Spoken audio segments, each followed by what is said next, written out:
This is that bread which came down from heaven. Not as your fathers did eat manna in the wilderness and are dead. He that eateth of this bread shall live forever.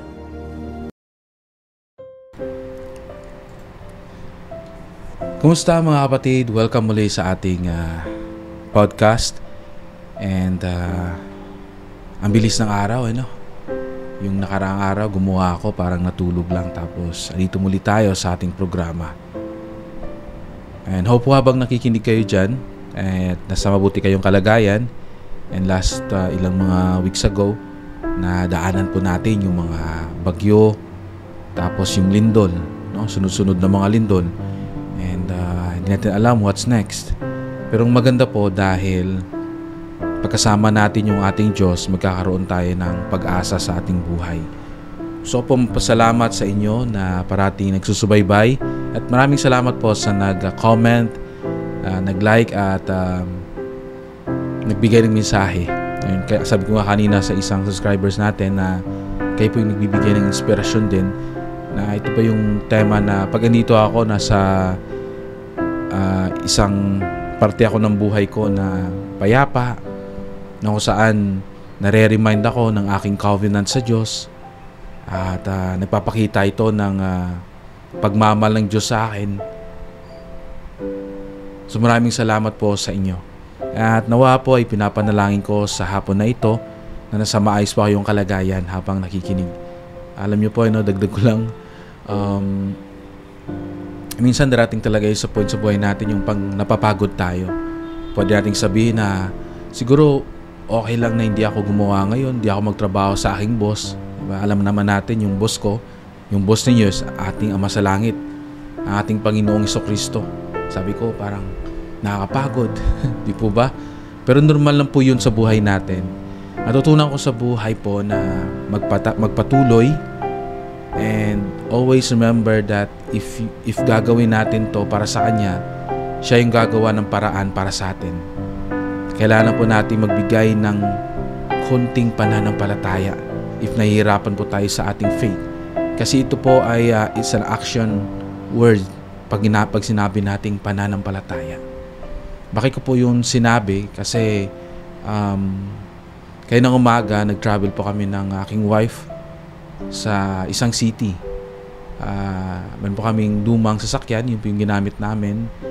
Nag-travel kami doon ng isa kalahating oras kasi mabagal lang po yung takbo namin. May pinasis po kami. Pagdating po sa bahay, parang mag 2 o'clock ng hapon. So mag 2 o'clock na, nagpahinga konti, and then umulan ng malakas. And mayroon pa po akong gagawin. And then sabi ko, okay lang siguro pag the next days ko na gagawin, next 2 days ko na gagawin yung aking trabaho sa aking boss. Kasi wala namang bayad yun eh. Yun yung temptation na dumating sa akin. Pero sabi ko sa sarili ko na if hindi ko gagawin to, hindi ko naman kaya yung gagawin ko. Gagawin ko yung mga task na gagawin ko itong araw na to. This day. So sabi ko para maging magaan, may pumasok din na inspiration sa isip ko na gawin mo lang kasi yung ating Ama sa Langit gagawa siya ng paraan para maisaayos yung mga gusto mong gawin sa araw na ito. Diba? Kaysa sa pinipilit natin, tapos nakita natin maraming mga hadlang o may mga hindi magandang mangyayari. Di po ba? Yun yung paniniwala ko. Kailangan ko lang na magkaroon ng pananampalataya in action. Alam ko na minsan sa busy ng life natin, minsan pinoprocrastinate natin, no? Parang siniskip natin yung mga mahalagang bagay. Ito yung mga salitang mamaya na or next na yan kasi wala namang sahod, di po ba? Or hindi naman mahalaga yan kasi hindi naman tawag doon, may salita dyan eh. Hindi naman tayo obliged na gawin yan. Hindi naman tayo mabibilanggo pag hindi natin nagawa. Pero dito natin pinapakita na sa mga panahong hindi tayo komportable, sa mga panahong parang nag-aalinlangan tayong gawin yung tama, I just let go and said, sige, gagawin ko to. Kasi alam ko na kahit hindi ko pa alam o tunay na lubos na maintindihan ngayon yung nararamdaman ko, pag ginawa ko to, there's something good will happen. Di po ba? That is the result ng action natin, ng ating pananampalataya. Pagpapatuloy po, magandang araw mga kapatid. Welcome sa Pusong Bukas, isang podcast kung saan tayo'y nagmumuni-muni tungkol sa pananampalataya, pag-asa at katatagan sa gitna ng pagsubok. Ako po si Brother Dave at ngayong episode, pag-usapan natin ang isang mahalagang katotohanan mula sa Doktrina at Mga Tipan 121 at 122. Sa Diyos, ang ating mga pagsubok ay maaaring maging para sa ating ikabubuti. Sa Doktrina at Mga Tipan, section 121, verses 1 hanggang 6, naririnig natin ang tinig ni Joseph Smith mula sa kulungan sa Liberty Jail. O God, where art thou? And where is the pavilion that covereth thy hiding place? Yung Monday po at Tuesday, ito yung introduction sa Camp Follow Me lesson. Ngayon, hinihimay-himay natin ang buhay ni Prophet Joseph Smith na nandun siya sa Liberty Jail, yung hirap niya, and paano tayo natututo nito. Minsan, habang gumagawa pa lang ako ng lesson na ganito, may pumasok sa isip ko na ayaw nating pag-usapan pagdating sa mga problema, ayaw nating pag-usapan pagdating sa mga pagdudusa, kahirapan, frustration, ayaw nating pag-usapan yon. Kasi bilang tao, nakakaramdam tayo na natatakot tayong harapin, or minsan nakakaramdam tayo na nangalinlangan tayo na pag-usapan yan. Baka hindi naging maganda yung araw ko, or may darating sa akin na problema. Pero dito natin matutunan na hindi siya problema, kundi isa siyang opportunity. Isa siyang regalo ng Diyos para sa atin, para matutunan natin sa gitna ng mga pagsubok, may biyaya palang nakaabang sa atin. Isang tanong na puno ng sakit, takot at pag-aalinlangan. Pero sa verses 7 hanggang 10, sumagot ang Panginoon. Thine adversity and thine affliction shall be but a small moment. And then, if thou endure it well, God shall exalt thee on high. Pagdating ng mga unos sa buhay natin, kanina yung lumakas yung ulan, after nun lumiwanag. And makita natin, iba yung pakiramdam na after ng bagyo, makaramdam tayo ng kaginhawaan. Lahat po na nangyayari sa atin ng mga oppositions o mga kasalungat sa buhay natin, ito po yung magbibigay sa atin ng kaligayahan. Halimbawa po, nakakaramdam tayo ng kasiyahan dahil may kalungkutan. Nakakaramdam tayo ng success dahil may failure. Nakakaramdam tayo ng kaginhawaan dahil napapagod tayo, nagpapahinga tayo at bumabalik yung lakas natin. Nakakaramdam tayo ng pag-unawa dahil tayo din ay nasaktan. Nakakaramdam tayo ng pagmamahal dahil kulang tayo sa pagmamahal. There's an opposition in all things para sa fullness of joy na maramdaman natin. At sabi nga ng Diyos dito, darating yung araw na i-exalt niya tayo. So after ng unos, may darating na liwanag. Pagkatapos ng gabi, may darating na umaga. Yung bukang ni Wayway, sabi nga nila. Ang pangakong ito ay hindi lamang para kay Joseph. Ito ay para sa ating lahat. May mga panahon sa buhay ko na parang ako'y nasa kulungan. Hindi literal, pero emosyonal at spiritual. Mga sandaling puno ng tanong, takot at kawalan ng direksyon. At gaya ni Joseph, ako rin nagtanong, nasaan ka, Panginoon? Ito yung mga panahon sa buhay ko na kung saan, alam niyo po, hindi tayo nabubuhay sa mundong ito na parang normal lang. Kumakain, natutulog, nagtatrabaho. Minsan sa buhay natin, nagtatanong tayo, nasaan ka, Panginoon? Bakit nangyayari sa akin to? Pero later on sa buhay natin, kung malagpasan natin yun, makikita natin yung mga pagsubok pala na dumarating sa buhay natin ay ito'y tulong para sa atin, para maging malakas tayo. Ito'y tulong din para sa mga bago nating kakilala, sa mga kaibigan natin, na maging malakas sila, na maging inspirasyon sa kanila. Di po ba? May bahagi natin sa kanila yung karanasan natin. Iba po kasi na binabahagi natin yung karanasan natin na tayo mismo yung nakakaranas. Iba yung conviction nun sa ibang tao. Tulad po ng ginagawa ko ngayon, nagbabahagi ko kasi nadaanan ko po sa buhay ko. Siguro kung tatanungin niyo ako ano yung pinaka malaking pagsubok na dumating sa akin, ito yung panahon po na nagiwalay yung aking magulang. Nang tanda ko pa, grade 3 ako noon. I know kung ilang taon yun. Tapos yung aking kapatid is mas bata sa akin ng 5 years old. So kung grade 3 pagpalagay na natin, nasa 10 years old ako, no? Pagpalagay na lang natin, hindi ako magaling po sa math. At yung kapatid ko is 5 years old. I-imagine po natin yung feeling ng pangungulila ng isang bata sa kanyang ina. Nagiwalay po sila ng aking tatay at ang nanay ko po ay pinalaya sa bahay. No? And I thought po na yung nanay ko umalis lang at babalik. Yung parang pinagalitan siya ni tatay, umalis siya sa bahay at babalik siya. Nagulat na lang po ako kasi sa bahay kasama ko po si nanay namin at yung kapatid ko, 3 lang po kami. 3 kaming solid, no? And yung kapatid ko po ay siya po yung I prayed for my brother kasi wala po akong kalaro at binigay siya ng Diyos sa akin. So solid po yung relasyon namin. Yun nga po isang araw,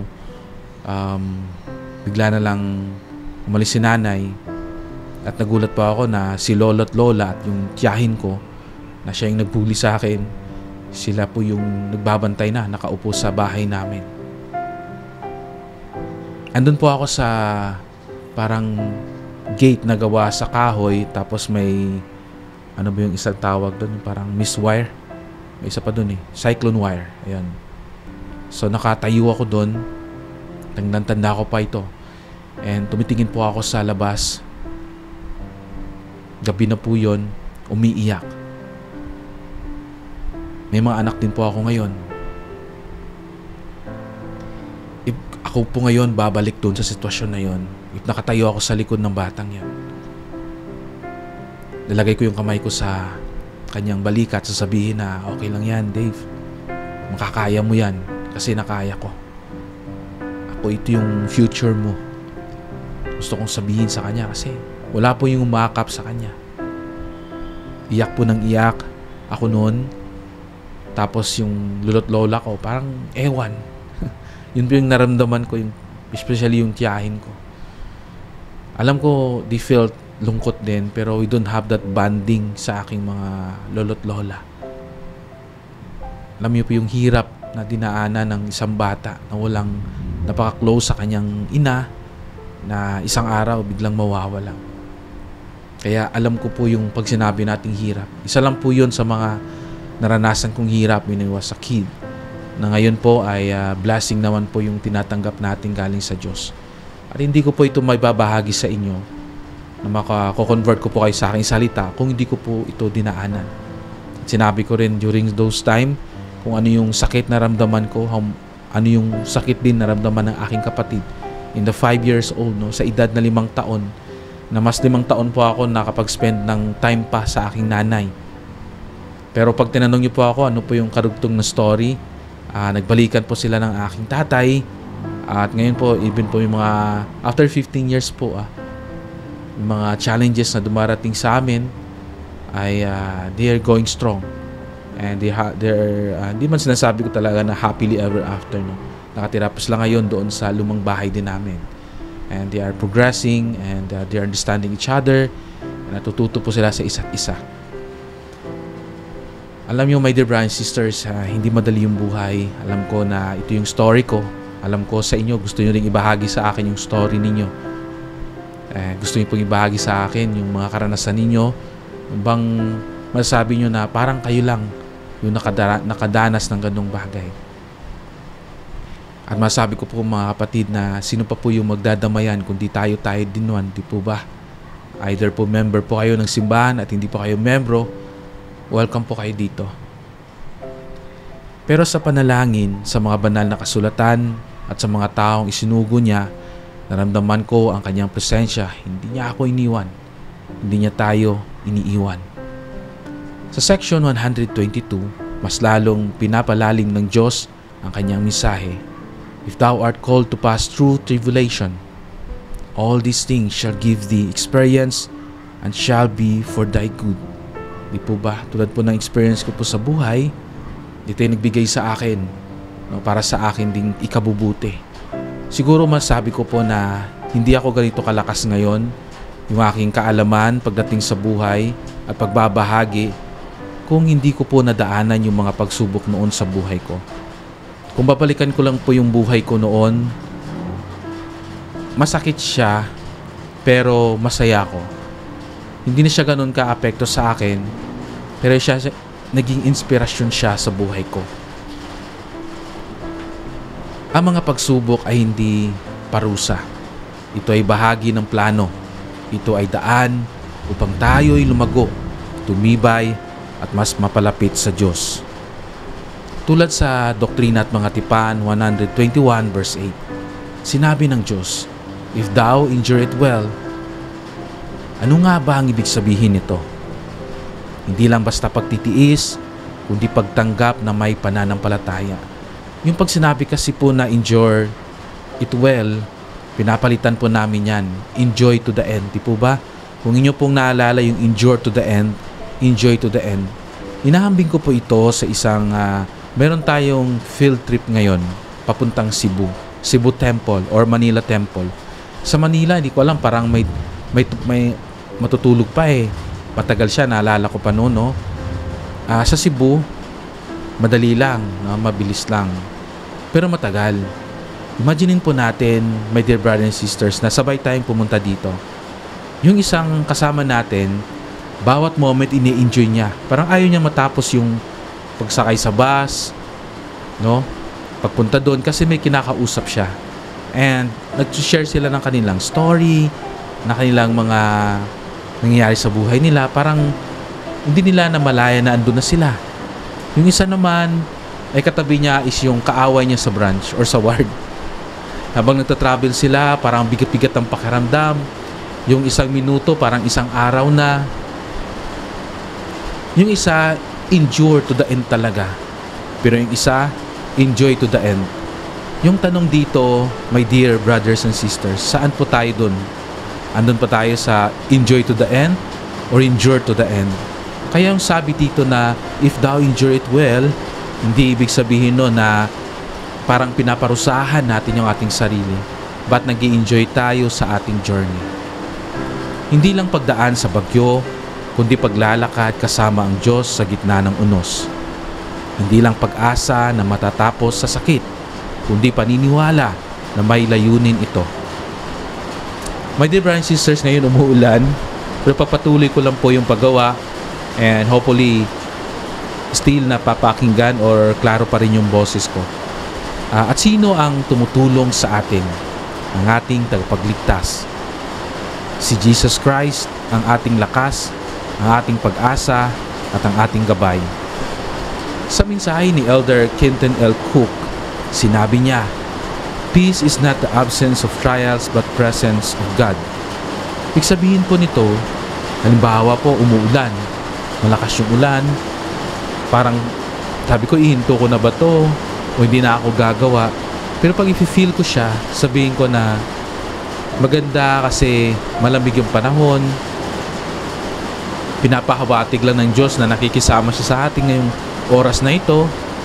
Kasi yung pag sinabi natin kasing peace, hindi yung literal na wala tayong trials and tribulations sa ating buhay. Tulad po na andun ka sa maraming tao. And diba nagbabantay ka ng sasakyan sa isang pampasahero sa bus station. Maraming tao, maingay. Pero makakaramdam po tayo ng peace sa ating loob.